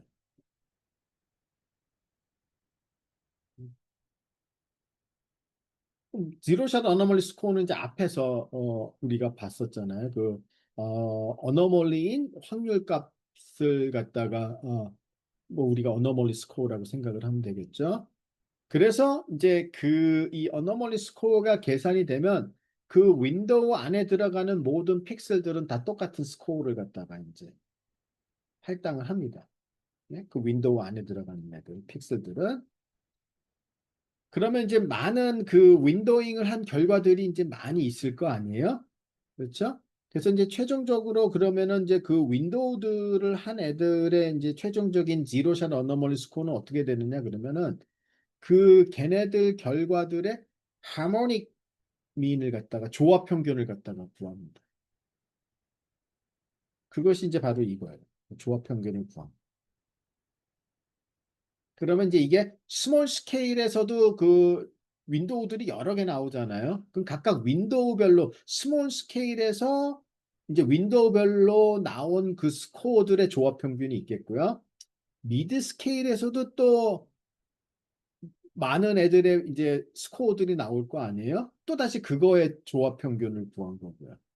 그 다음에 이미지 스케일에서 나온 애의 스코어. 걔네들의 다시 하모닉 민을 구하면 이제 최종적으로 하나의 이제 값이 이제 나오겠죠. 그럼 이제 그거를 가지고 이제 이 뭐죠? 어 그러니까 이미지 스케일에서는 이제 만약에 우리가 그냥 뭐 정상이냐 비정상이냐를 본다면은 그 최종적으로 나온 애를 보는 거고, 그 다음에 이제 그렇게 세그멘테이션 별로에 우리가 구하고자 하면은 이제 그게 우리가 이제 윈도우별로 나온 것들을 갖다가 활용을 하면은 이제 어느 영역이 이제 뭐죠? 비정상인지를 갖다가 이제 판단을 하는데 이제 그거를 활용을 하는 겁니다. 윈도우 피처. 만약에 이제 우리가 이 레퍼런스 정상 이미지가 한 몇 장 정도가 있다. 네? 그러면 이제 우리가 그거를 활용을 하는 거예요. 그러니까 지금까지 제로샷 어너멀리 디텍션은 오로지 텍스트 디스크립션에만 의존을 하는 거예요. 이거는 그냥 뭐 퍼펙트하다 아니면 이거는 뭐 납땜이 좀 잘못돼 있다 이제 이런 텍스트 디스크립션에만 의존을 하는데, 그거에만 의존해 갖고는 좀 판단하기가 애매모호한 뭐 그런 경우들이 있습니다. 그러니까 만약에 뭐 비정상 경우가 예를 들어서 뭐 이렇게 뒤집혀져 있고 업사이드 다운 위아래가 바뀌어져 있다든지, 이제 이런 거는 사실 텍스트 디스크립션만 가지고서는 비정상인 거를 매치시켜서 판단하기가 그렇게 쉽지가 않으니까, 이때는 딱 그냥 이미지를 보여준 거야. 이게 정상이야. 라고 이제 우리가 레퍼런스 이미지를 주는 거죠. 그렇게 되면 이제 그런 것까지 활용을 하게 되면은 이제 훨씬 더 얘가 정상 비정상을 판단하는 게 더 좋아진다는 겁니다. 그래서 그런 이제 정상 몇 개의 이미지를 가지고 퓨샷 러닝을 갖다가 하는 겁니다. 그러면 이제 그럼 이제 몇 장, 한 장에서 한 네 장 정도의 정상 이미지를 가지고서 이제 우리가 메모리 뱅크를 만드는데, 이제 그 메모리 뱅크라는 거는 그러면 이제 그 어떤 정상 이미지가 있으면 그 정상 이미지를 이제 스몰 스케일 윈도우를 해서 피처들을 얻고요. 미드 사이즈 스케일의 윈도잉을 해서 피처를 얻고, 그 다음에 이제 이거 패치 레벨 피처라는 거는 그냥 이미지 스케일에서 얻은 피처. 이제 이 세 가지의 타입의 피처들이 있겠죠. 그것들을 이제 다 메모리에다가 넣는 거예요. 그래서 스몰 스케일에서 피처들을 얻은 것들을 다 이제 여기 요 메모리에 넣고, 미드 스케일에 피처들은 이제 RMW에다가 넣고, 그리고 패치 레벨의 피처는 이제 RP에다. 그래서 이제 세 가지 타입의 메모리가 있어요. 스케일별로. 그러니까 메모리라는 거는 그냥 해당되는 그냥 피처들을 다 저장해 놓은 공간이라고 생각하시면 돼요. 그러면 이제 이게 뭐냐 하면은 비주얼 딕셔너리예요. 그러니까 아, 그러니까 어떤 정상 이미지들의 스몰 스케일, 미드 스케일, 패치, 이미지 스케일의 대표적인 그런 값들, 딕셔너리. 그래서 이거 비주얼 딕셔너리. 그럼 이제 비전 베이스드 어노멀리 스코링을 갖다 합니다. 그래서 이제 어떤 새로운 쿼리 이미지가 들어왔을 때, 그럼 이제 쿼리 이미지도 스케일별로 다 피처들을 또 임베딩 해야 되겠죠? 피처들을 다 구해야 되겠죠?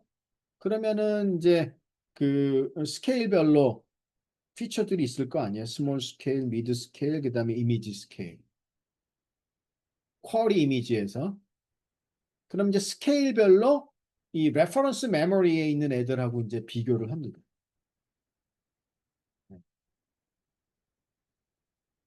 그래서 레퍼런스 별로, 그러니까 그 스케일별로 가장 비슷한 카운터파트들을 찾아와요.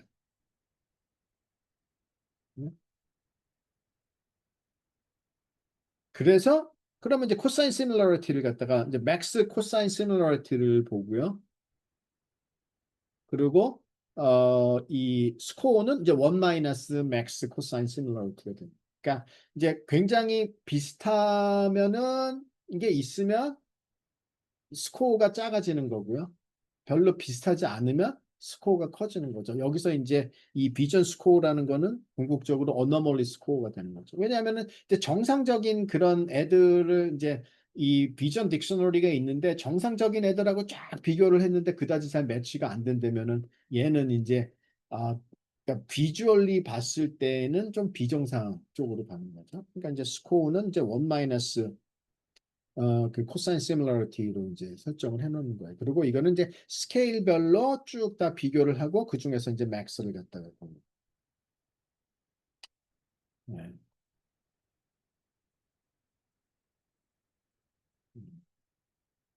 그래서 우리가 이제 그 파이널 스코어들을 갖다가 보게 되면은 이제 그 만약에 어노멀리 세그멘테이션 같은 경우는 어 이게 이제 픽셀 레벨로 지금 다 그 스코어들이 할당이 됐잖아요. 우리가 아까 그 윈도잉을 한 다음에 그 다음에 어떤 특정한 윈도우에서 스코어가 나오면은 그 스코어는 다 픽셀들에 또 할당이 되는 거고요. 예.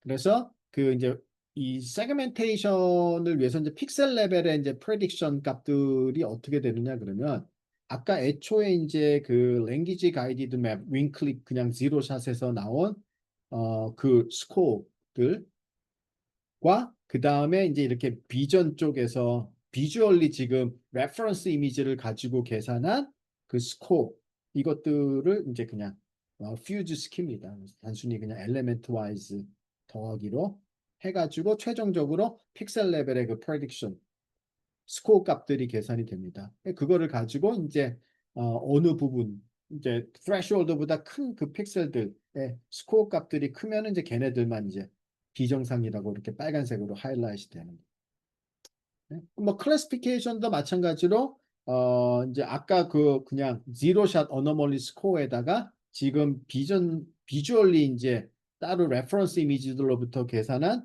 그런 그 스코어들의 가장 맥스 값을 그냥 단순히 평균을 내서 파이널 그냥 그 어너멀리 클래시피케이션 스코어를 사용을 합니다. 그렇게 해서 구한 것이 바로 이제 이 결과가 이거였어요. 앞에서 보여드린.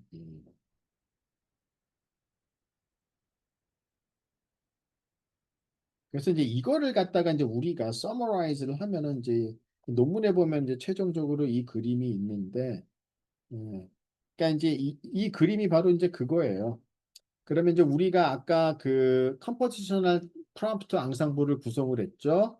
정상인 케이스 뭐 퍼펙트 플로리스 뭐 이제 이런 식으로 비정상인 경우 뭐 데미지드라든지 뭐 여기는 뭐 메틀 멜티드라든지 뭐 하여튼 이제 어떤 각각의 케이스에 이제 디스크립션들이 있으면은 그 각각이 이제 다 클립 텍스트 인코더를 거치게 되면은 이제 그 프로토타입이 나오는 거죠. G 정상 G 비정상 이렇게 이제 두 개의 프로토타입이 나오는 거고요.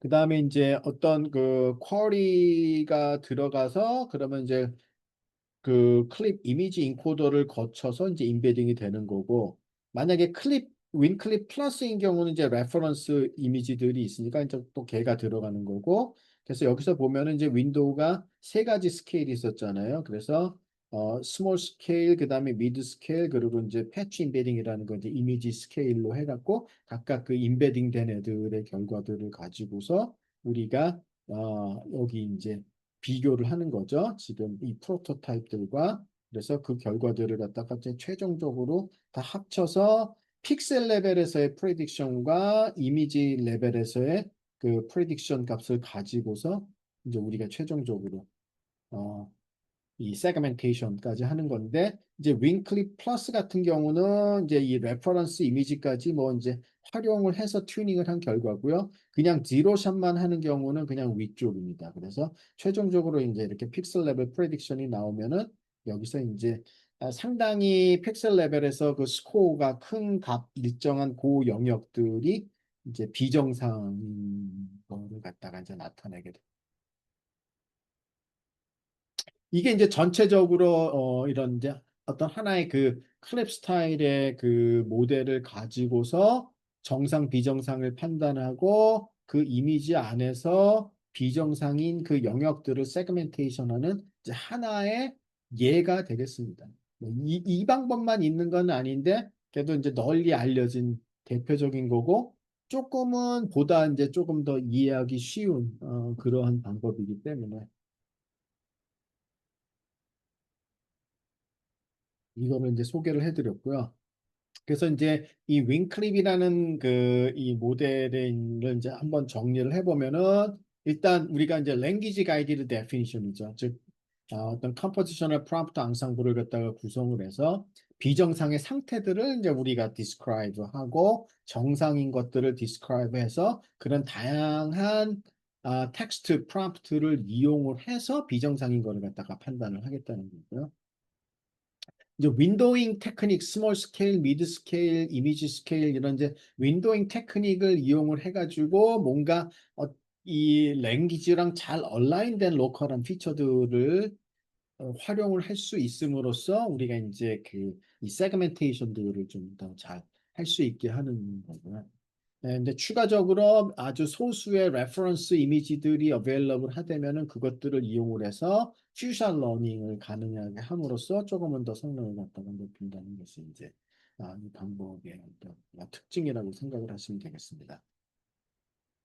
자, 그래서 이제 이상으로 지금 오늘 이제 이 좀 클립 스타일의 모델들 그래서 가장 기본적인 이제 바닐라 클립을 소개를 해드렸고 바닐라 클립은 기본적으로 이미지 텍스트 이 페어를 가지고 컨트라스티브 러닝을 통해서 프리 트레인드 된 상당히 커다란 사이즈의 모델이다.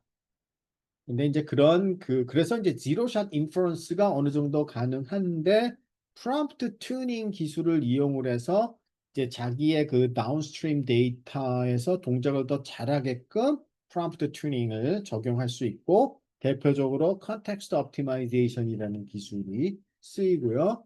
그 다음에 이제 그것이 조금 이제 적용된 예로서 하나는 어떤 도메인을 나타내는 또 버추얼 토큰들을 활용을 함으로써 도메인 어댑테이션에 활용이 될 수 있고 그다음에 이제 이런 정상 비주얼 인스펙션을 위해서 비정상 정상을 판단함과 동시에 비정상인 영역까지도 세그멘테이션을 할 수 있게끔 하는 이제 뭐 윙클립이라는 기술 이제 이런 것들을 좀 이제 소개를 해드렸습니다.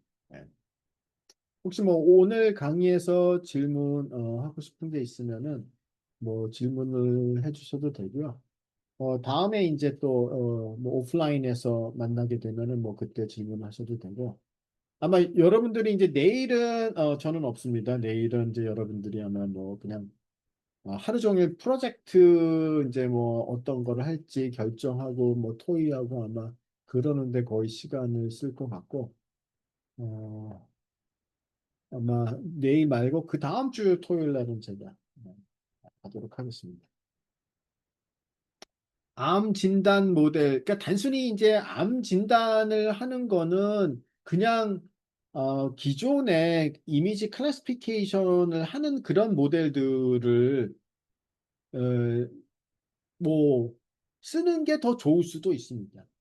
근데 이제 이게 클립 스타일의 모델이 암 진단에 뭐 진짜 제일 좋은 모델이냐 아니냐는 뭐 저는 뭐 확신할 수는 아직은 없죠. 그러니까 단순히 그냥 이미지를 보고 암이다 아니다를 갖다가 진단하는 거는 뭐 그냥 이미지 클래시피케이션의 다양한 모델들을 쓰는 거고요. 이제 이거 같은 경우는 클립 스타일이라는 거는 뭔가 약간의 그런 어, 내추럴 랭귀지들을 활용을 한 모델이라는 그러니까 그냥 암이다 아니다가 아니라 뭐 그럼 암을 갖다가 조금 뭔가 다양하게 만약에 있으면은 그거를 약간 디스크라이브를 갖다가 우리가 다양한 디스크립션을 통해서 클립 스타일을 모델을 쓴다면은 그냥 기존의 단순한 이미지 클래시피케이션보다는 장점이 생기는 거예요.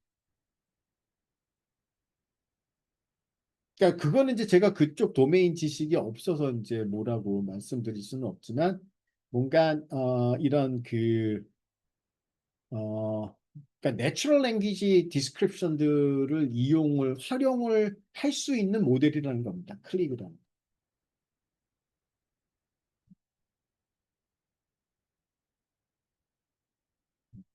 그렇게 생각하시면 되고요.